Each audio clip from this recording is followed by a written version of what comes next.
Ilang alkalde po sa lalawigan ng Pangasinan nagpaalala laban sa pananamantala ng ilang mga gas station sa biglaang pagtaas ng presyo ng gasolina. Para sa detalye ng balitang yan, kasama natin Idol Neil Moyano. 104.7 IFM Report.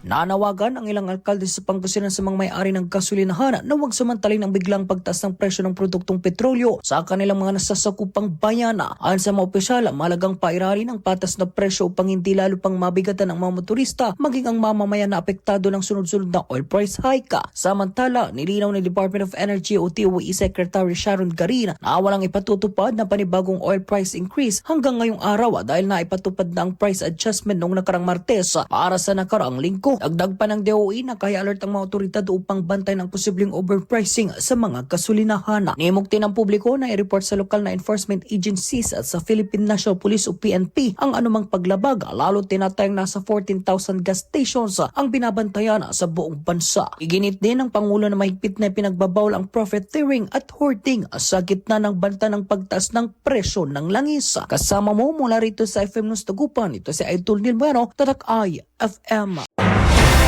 IFM News. IFM News. IFM News.